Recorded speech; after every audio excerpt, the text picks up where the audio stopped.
Hey guys, welcome to Gamers Gulp. This is your host Mohammad Mehran, and this is our another Play or Pass gaming video explanation. If you're a fan of city builders, survival games, or just enjoying questioning your moral decisions while trying to prevent society from collapsing, then Frostbite is definitely for you. So just imagine that it's your 30 years after the original Frostpunk, and the world is still one giant ice cube. You'd think someone would have invented a global heater by now, right? No. Instead, you're just a newly appointed steward of New London, and it's your job to keep this popsicle stand from turning into a total meltdown.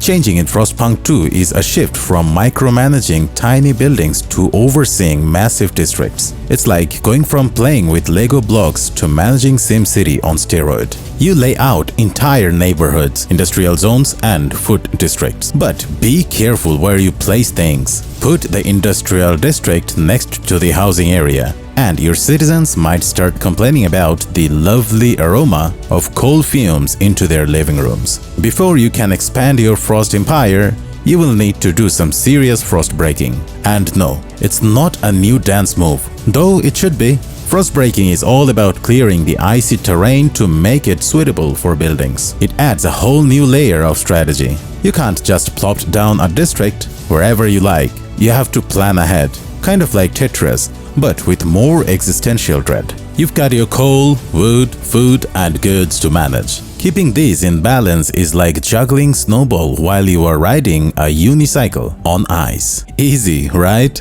If you mess up, your citizens won't just unfollow you on social media, but they will protest, riot, or worst, they will kick you out into the cold. Speaking of citizens, Frostpunk 2 introduces factions with their own agendas. You've got the traditionalist pilgrim, who probably use the flip phones, and the tech-savvy stalwarts, who are likely trying to get the new iPhone even in the snowpocalypse. Navigating their demands feels like being parent of teenagers who all want different type of dinner. Good luck pleasing them. The council hall is where the magic or chaos happens. Want to pass a new law? You will need to negotiate, make promises, even bribe a faction or two. It's like political chess, except the prizes are freezing and possibly plotting against you. Remember, every decision has consequences. Allow child labor to boost your workforce? Sure, but don't be surprised if your moral compass starts spinning like a top.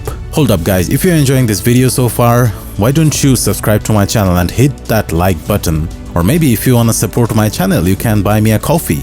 The coffee link is in the description. Beyond the city lies the Frostland, a vast frozen expanse that is begging to be explored. Sending out scouts is essential. They'll find resources, survivors, and maybe even a Starbucks. Okay, maybe not the last one. Establishing outpost expands your influence and also adds another plate to already overfilled buffet of responsibility. Visually, the game is really stunning.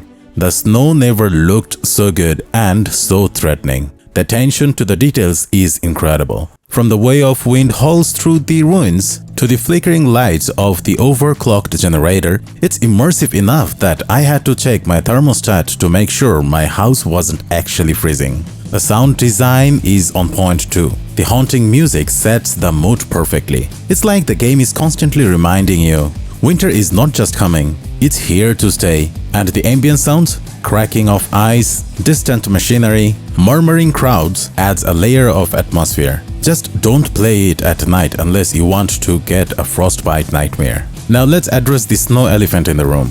The game can be overwhelming, especially if you are new to this series. There are millions of things to keep track of, and the user interface can feel like trying to read a map in a blizzard. But hey, who doesn't love a good challenge, right? Besides, there are tutorials and an in-game encyclopedia to help you out. It's like having a survival guide, minus the catchy Bear Grylls anecdotes. Performance-wise, the game runs smoothly on most part. However, as your city grows from a small village to a sprawling metropolis, you might experience some frame rate drops. Consider it as the game's giveaway of telling you that even your computer is feeling the chill. One of the coolest addition is the FrostKit modding tool. For all you creative type of people out there, this lets you craft custom maps, scenarios, and more. It's like being given the keys of the Frozen Kingdom. Just try not to create anything too devious. We are looking at you, dear players, who are actually trying to make impossible survival scenarios. So what do you think, guys? Like, is Frostpunk 2 worth braving the cold? Well, I think absolutely. It builds upon the predecessor in meaningful ways, offering a deep, challenging, and emotionally engaging experience. It's not just a game about survival, it's a game about the leadership, ethics, and the tough choice that comes with power.